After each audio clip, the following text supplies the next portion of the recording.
So our next Thank you, Tom. speaker is Larry Stein. Larry, welcome to StutterFest, and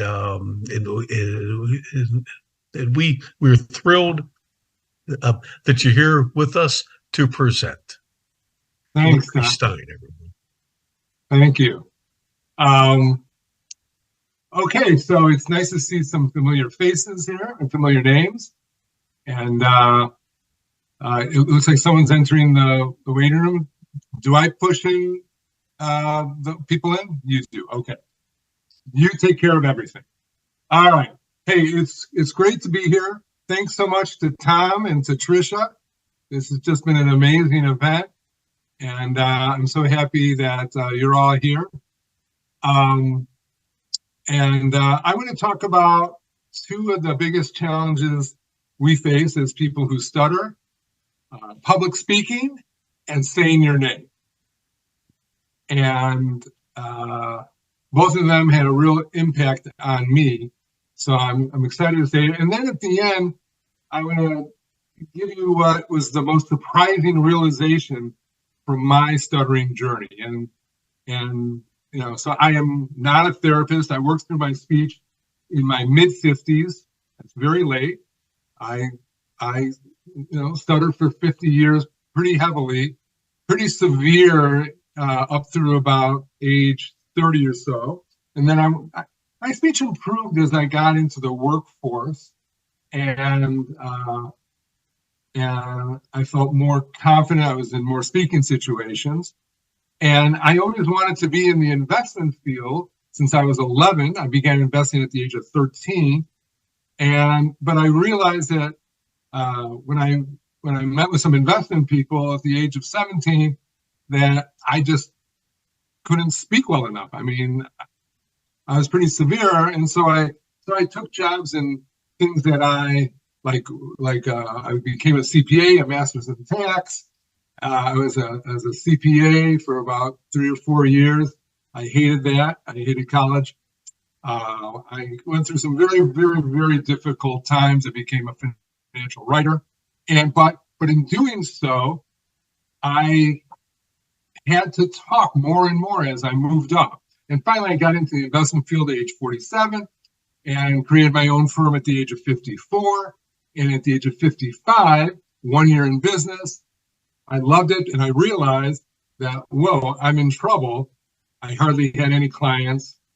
I had 2 kids, both in private universities that were really expensive, and not nearly enough clients, and it was going to get difficult. And so why I tell you this is all this work I did to improve my speech, tell you the truth, it was driven by, I was just trying to survive financially and build my business. And to do that, I'm in the investment field, and you know, the minimum client is $1 million. So I'm asking people for $1 million. And that is not an easy ask. It's a high pressure thing. And so I couldn't say my name until I was 57. So I'm 67 now. So if you had asked me what my name was 10 years ago, this is what you would have heard. Hi, I'm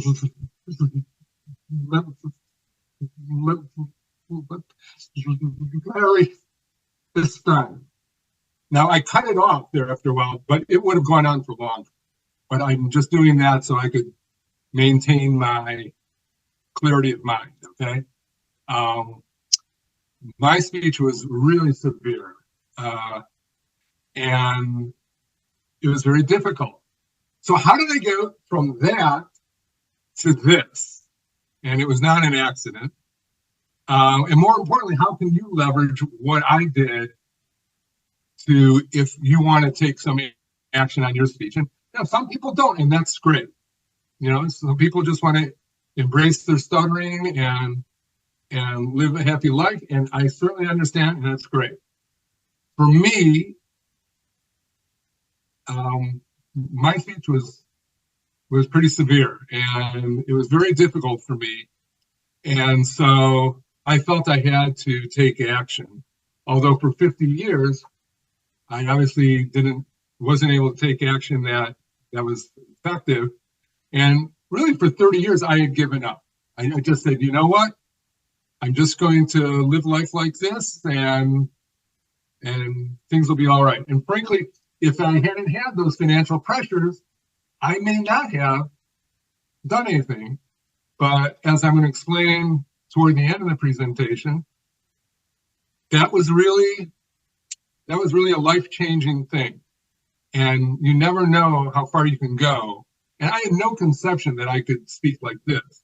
I was just hoping to be a little more comfortable and be able to call people on the phone, which I could not do if I didn't know them, and be able to say my name and be able to ask for $1 million and to have those kind of conversations, to be able to, say that. So public speaking, I get a lot of questions from people because, so now I'm involved on the internet a little bit. I have a Facebook group, not as good as Lois Cookie Green's group, but it's called Stein on Stuttering. And I get lots of questions. People are in jobs and they have to give a presentation, do some kind of public speaking. So public speaking for me turned out to be one of the greatest things, because let me give you a little backdrop. So I had a cousin who was working for a nonprofit, a very, very small nonprofit. And they needed board members. All the board members were aging. I'm saying 70s and 80s aging. So they needed some new blood. At the time, I was maybe 50. She asked if I would join the board. Sure. I mean, no one ever asked me to do anything other than play sports. So I said, sure, I'll do that. And so I joined the board. And 4 years later, to my shock, they asked me to be the president. It's an unpaid position, but I would lead board meetings once a month, 20, 25 people. And I'd have to give, 3 or 4 like fundraising presentations, about 5 minutes long each. And of course I said no, because by that time I was able to lead groups of maybe 3 people, 2 or 3, maybe 4, but certainly not, big groups like that. And the last speech I had given was in my late 20s, so that was 25 years before that. And it was a 10-minute speech, just to colleagues. I mean, on some stupid accounting topic. We were all taking turns giving a 10-minute speech. So my 10-minute speech took 28 minutes. So you get the idea. 10 took 28. That's how severe my stuttering was. That's pretty severe. So, and that was all people who I knew. These were my friends. So that just gives you an idea. So, but public speaking, I remember the first time that I had to do a talk for this organization. And I get up there and, well, first of all, but like 20 minutes before the presentation, I was in the bathroom. I was so nervous. I was shaking and, everything going on. And so I'm, watching the clock. So I run out there before the presentation, and I remember scanning the crowd. There were like maybe 150 people, 170, I don't know. And I'm looking around. Thoughts of the last presentation that I did 25 years before, the 10 that took 28, flashing through my head. And I'm looking through the crowd, and I see in the corner this woman who has the greatest smile in the world, a pretty good friend, and she's smiling at me, and it relaxed me. And then I looked in the middle, and my cousin was there, and my wife to the left. And so all of a sudden, I wasn't speaking to 150. I was speaking to 3, left, middle, right. And that relaxed me a little bit. But still, I was so nervous And I was speaking so haltingly, and I kind of fell into this phrasing. I began speaking in phrases. Well, I had learned how to speak in phrases in speech therapy when I was in high school, but I never used it out, outside of the speech therapy clinic. It was just, things just went away. So I found myself speaking in phrases, and then I was just so nervous that I was just trying to come up with any way to calm down. I came up with this crazy idea. Why don't I just pause and just play games with these people? So I'm up there and I got the crazy idea. I'm going to pause so long. I want to see which person in the crowd gets fidgety first. So I had a 5-minute talk. I only prepared 3 minutes of actual talk so that I could play around with 2 minutes just in case I get some really, severe stuttering. But I ended up just using this time to play. And so that began this whole strategy I developed for improving my speech. And about a year later, just to end the public speaking comments, for those, I always get comments, questions on public speaking, and if you can get past the crowd thing, and I just told you how I did, if you can get past the crowd thing, it's really one of the easiest things you can do as a person who stutters, because you know the content, you know how much time you have, no one's going to interrupt you, everyone's going to give you a clap afterward. So it's really one of the easiest things you can do. You're in total control of the situation if you can get past the crowd idea. And that's what I did. I just looked at 3 people, I played around up there and all that. Okay, so why do I tell you this? It's not just for the public speaking point. It's that after a year of doing these board meetings and these speeches, I realized one night that that I can speak better when I public speak than if I talk regularly. So I decided I was going to public speak all the time. I'm going to speak in phrases. And my speech improved a little bit. It was the first time in my life that I ever felt that I made real progress. It was just a little, but I could tell that I was onto something. And so that kind of led me on this whole chase. I kind of caught fire because for the first time I really felt I was doing something. And so that led me to watch professional broadcasters on TV. And I began to mimic Matt Lauer, who was the anchor of the Today Show then. And I began to mimic him. And so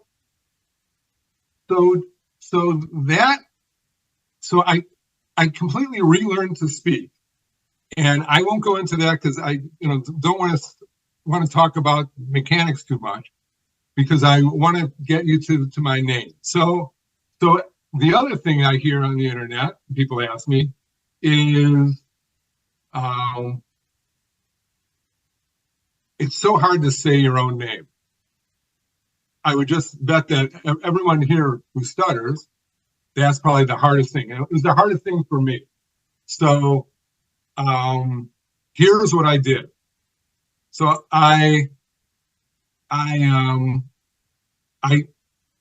years before that, I had to learn how to say my name because I was in the business world and they expected you to answer the phone and say your name, Larry Stein.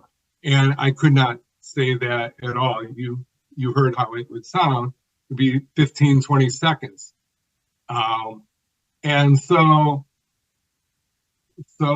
I kind of harkened back to that public speaking experience that I was going to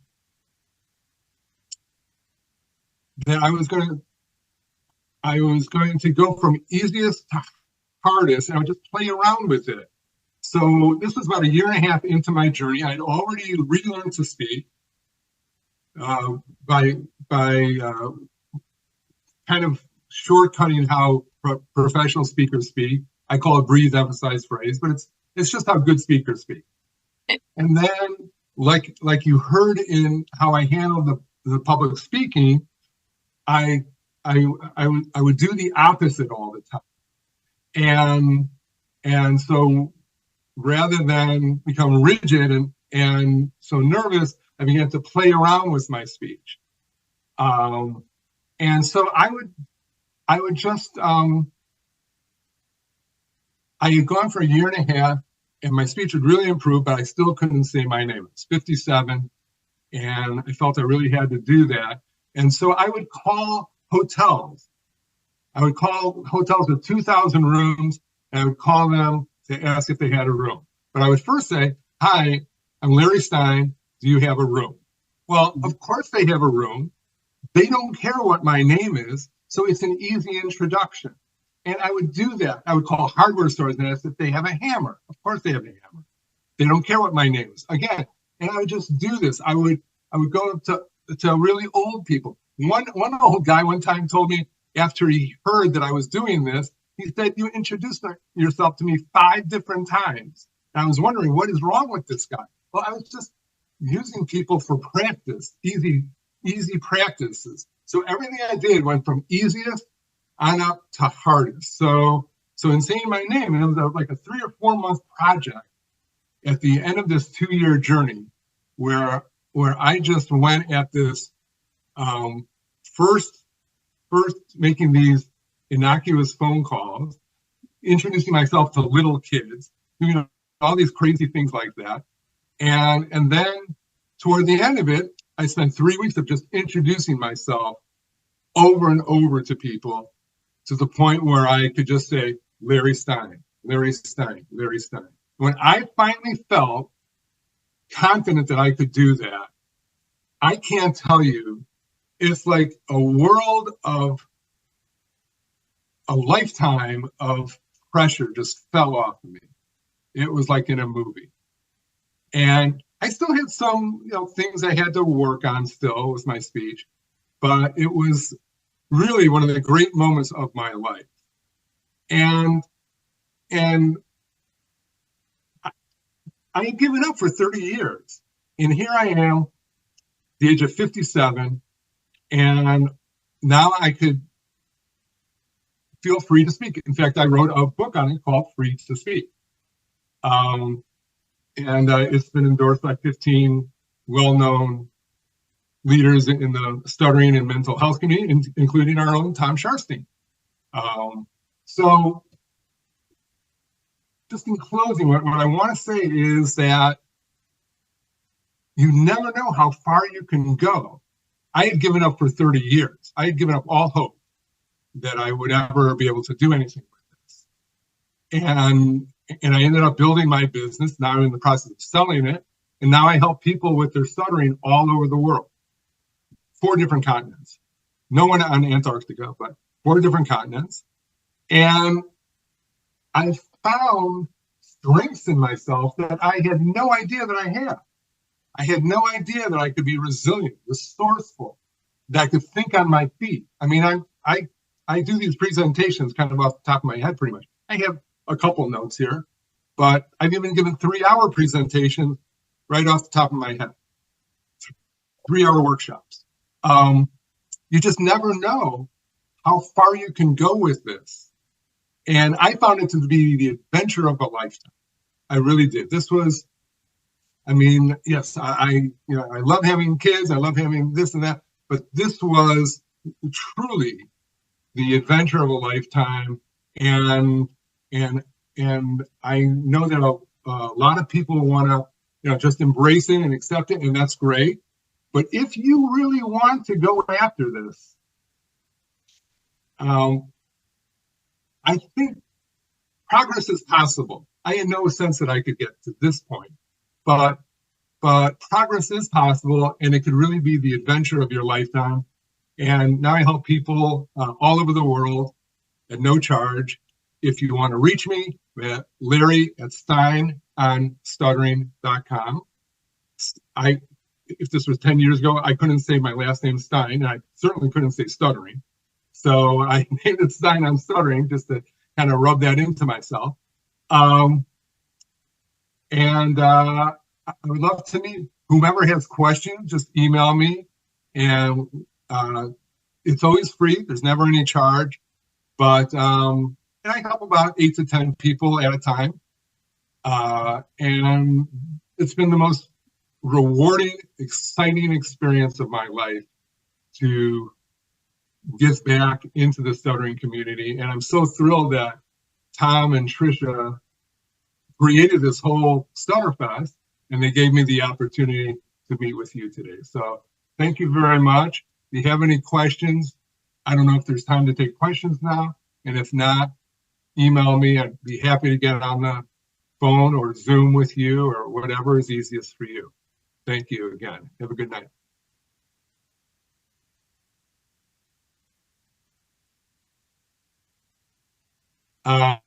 It looks like we're okay to take questions right now because they haven't jumped in yet. If you have any questions, go ahead. Go ahead, Cookie. Yeah. If you were to teach a person, how to be able to speak more fluently, what would be your strategy? If I said, help me to speak more smoothly. Yeah. Well, the first thing I would say is that I'm not a therapist. Second thing I would say is fluency is a trail. What I learned in my journey is that if you're focused on fluency, you're going to end up avoiding situations, avoiding words, avoiding sounds, avoiding stuttering. And that one of the most important things you can do is just get out there and talk. But so how I begin with people is I first let them talk and see where they are on their journey. We're all at different parts of the journey. We all need different things. Now, I only know what I know, and I don't understand stuttering at all. So, but my thing was to take a massive problem stuttering that I really don't understand and bring it down to one phrase at a time. I can't say a sentence, but I can say that one phrase. And so where I usually begin, Cookie, is I see, do they need to improve the mechanics of their speaking? Sometimes people don't, and that's great. Sometimes people don't. And maybe it's a psychological thing. I've gone through a lot of the psychological stuff, and maybe it's not even that. And maybe it's just working through certain situations. So it's really where they are on the continuum. And I have no set program. Everything is developed with the other person to what they need. Usually it starts with the mechanics. And my whole thing with mechanics is just, if you are trying to learn techniques, techniques are fine, but when the pressure is on, what I found, and every single person who I've helped with all over the world, is that when the pressure is on, like if you have to ask for $1 million, techniques go out the window. So what I had to do was make it me. I had to practice it so much that I don't even think about mechanics. Right now, I'm not thinking about how I'm speaking. I'm not thinking of words. I'm not thinking of sounds. I'm not thinking of anything related to my speech. I'm looking at the people who have a screen like you, and I see Lucy, I see Steph, and I'm looking at your faces and I'm playing to you. I am not, one of the most important psychological things I had to learn was get out of this and focus on you. So it's different for everyone. But thanks for the question. It's great to see you. Izzy had a question. Go ahead, Izzy. Yeah. So first of all, I love what you said at the very end about get out of your head and be with the people. I know great rabbis who one-on-one stutter, and when they're talking to their congregation of hundreds of people, they don't. And the reason is because they're totally focused on their congregation and the people and how to help the people. And they don't think about their own stutter. It doesn't enter. I want to take an issue with a small thing you said at the very end when I'm hearing a lot of people accepting stuttering. And when I first heard, I'm pretty fluent. When I first heard those words, I was like, what does that mean? That's ridiculous. I never accepted stuttering and I became fluent. And then I was speaking to a top speech therapist who explained to me that accepting stuttering doesn't mean giving up. It doesn't mean going, I'm going to stutter forever. It just means that if you're giving a presentation, just know that you're going to stutter. Don't fight it and be with the people you're with. That's it. Because I've heard people talk like really anti-accepting. And I've seen a lot of people, 5 people, who once they really accepted their stuttering decreased because they weren't fighting it. And yes, do they want to improve their speech? 100%. And do they do what they need to see a therapist to improve their speech? 100%. The acceptance is within yourself. Know that you're going to stutter and do the presentation anyway. That's what acceptance is. I just want to go through. Yeah, and one of the things I learned early in my journey is I was always fighting to talk. I was trying so hard. I was fighting, and I just decided I'm surrendering. I'm giving up.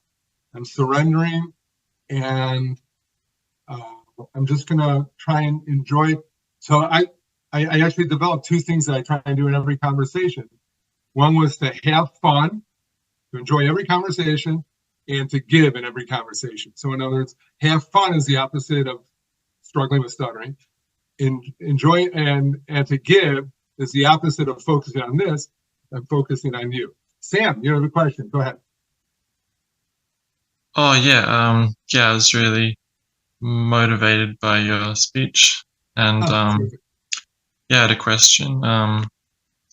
What do you think the catalyst was to overcome your stutter? Because you said you started for 30 years or something. 50. What? Oh wow. Yeah. 50. Yeah. Like I said, the motivation was, I hate to say it, but it was purely money. I was trying to save my family. I was really concerned that I was going to lose my business and no one was going to hire me. I had too few clients. I couldn't call people on the phone. I couldn't say my name. And I had tried to get jobs, even with friends, and no one would hire me in that field. And so I was desperate, and somehow it clicked that, wow, why don't I just public speak all the time? And then that led me to completely relearn to speak, and then work so hard to make it automatic so I didn't have to focus on it, work on the psychological stuff, which again was just, I decided every initial inclination I had was so colored by my stuttering experience that I was just going to do the opposite. And then I worked through speaking situations in very small steps, one step at another. So it was a 2-year journey, but it was the greatest adventure of my life. So if you ever want to talk longer, Sam, I'd be happy to talk with you. I never charge for anything. I'm not a professional, so I don't charge at all. But these are the most interesting conversations I have, and I love these questions. Steph had the question. Go ahead. Thanks, Sam. Taylor, a while. Hi, it's been a Nice little to bit. see you. Nice to see you too. I think last you texted me, I was extremely ill, and so I'm apologizing. And I'm just realizing I don't think I ever texted back, and it just hit me as I'm like, "Hey, there's Larry." Oh, I'm sorry about that, and we'll have to get if you can give me a redo. That would be awesome. I would love But to see. yeah, no, I think this really drives home.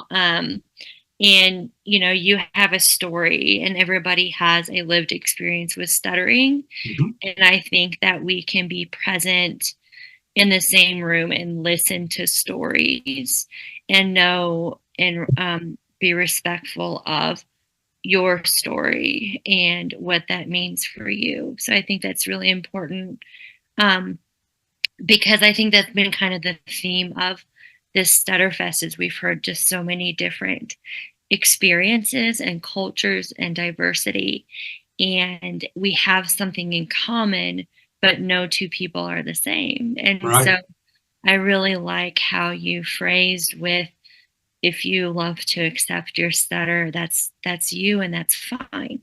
So I don't think that your intention with your talk at all was to be critical, so to speak, of people who do accept. No, we're all in the same boat. Right.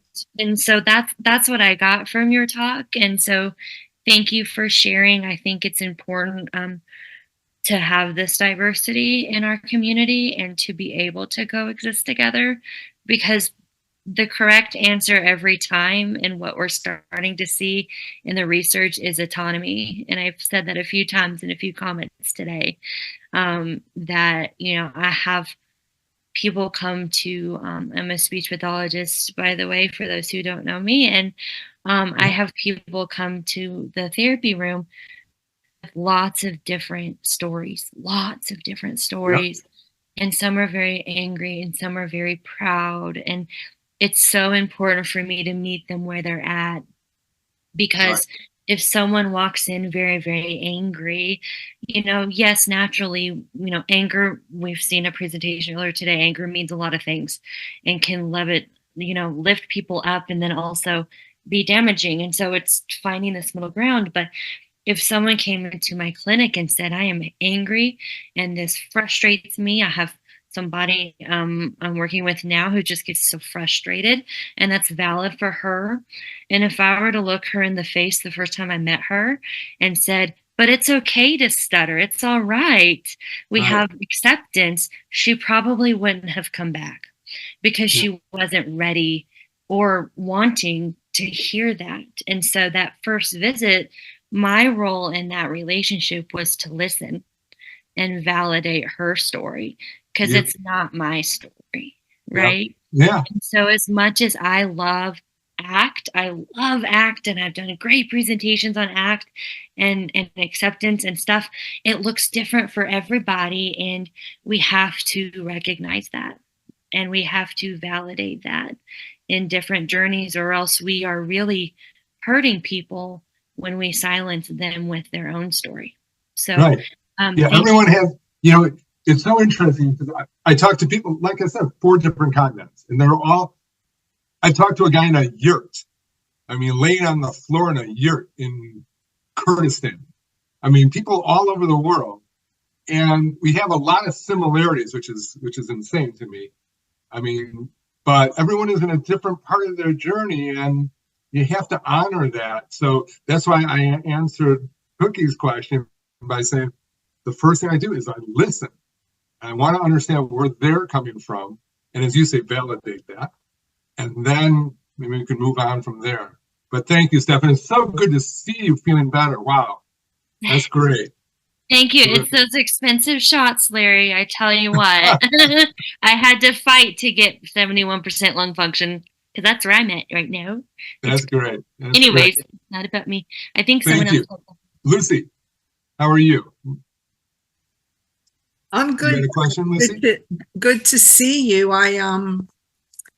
I've seen you online, and so I'm in an SLP who stutters, and I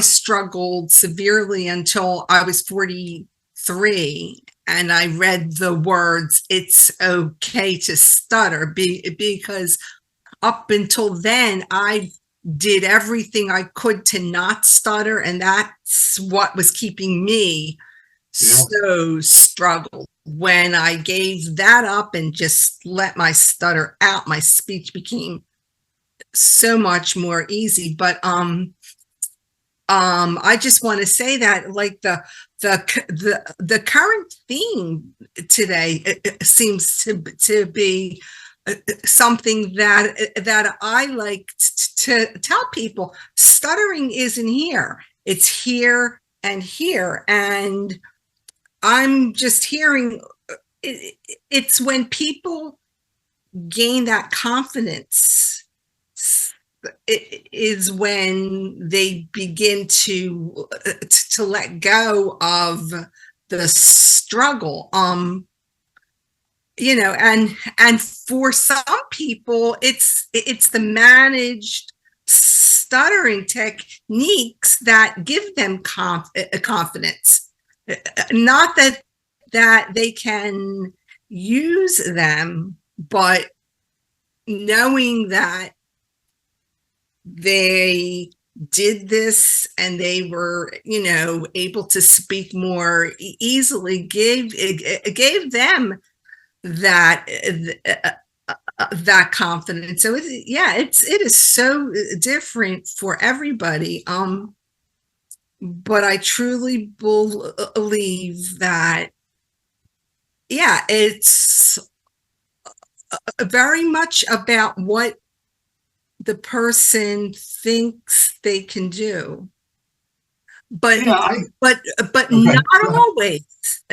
always. When I was a covert stutterer, and even now, oftentimes, I could speak before a crowd completely fluently. I would go into this false role,